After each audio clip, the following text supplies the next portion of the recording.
Okay, we're back, I think. I never know if this thing is upright or upside down. But anyway, um, it's Mike with Balloons.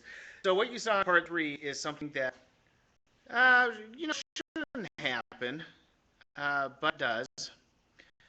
And stuck sparge is simply where the grain gets sucked up into the spigot and then clog the spigot.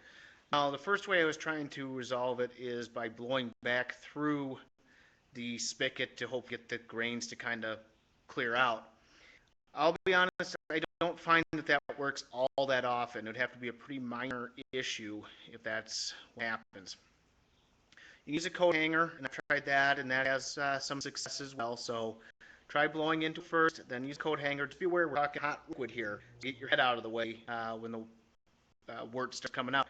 If you can get any of those things to work, which I couldn't, um, simply all I did is I dumped everything in the mash tun into my brew kettle, cleaned out my mash tun real quick, and then threw the grains, the liquid, all that back into the mash tun, so I'm able to recirculate. And recirculation is you're just using the grains to kind of filter the little bits and particles out. So you take about a half gallon at a time, you do it about 10 times, or you run a pump for about 10, 15 minutes, whatever, and you recirculate.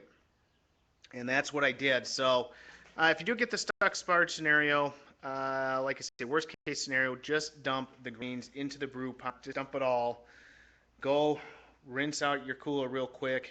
Make sure water's able to flow through, that you got it unclogged, and then put everything back in a sense, kind of go on to the next stage. So I already recirculated, and what I was doing is collecting my wort into my brew kettle because I do batch sparging, which real simple method, don't need sparge arms, all that type of stuff.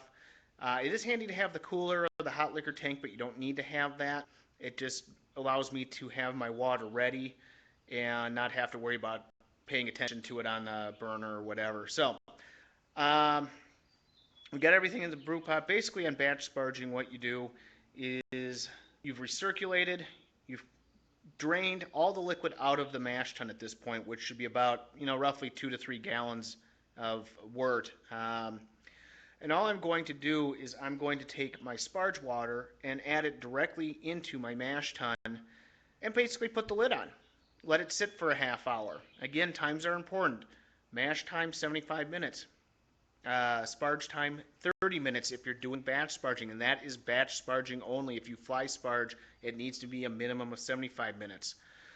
So 30 minutes. Now my water is at 180 degrees, and what we're trying to do is get the grain temp high enough so it stops the starch to sugar conversion, which should have already taken place and already been completed at this point. If we allow things to continue, the enzymes and everything that are working on the grains convert that starch into sugar, we'll run out of starch, and we'll start going further into the grain, which would start drawing out tannin. And tannin in brewing, people may be familiar with that term from wine and Cabernet Sauvignons, where it's a real earthy note.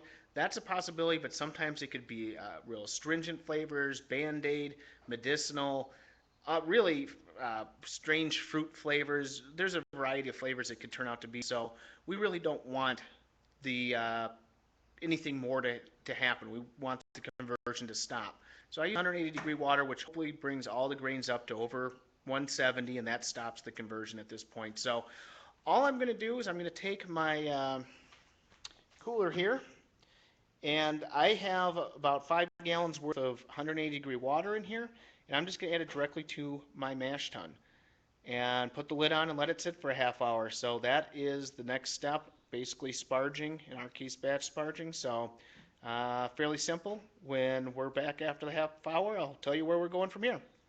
All right, see you in a bit.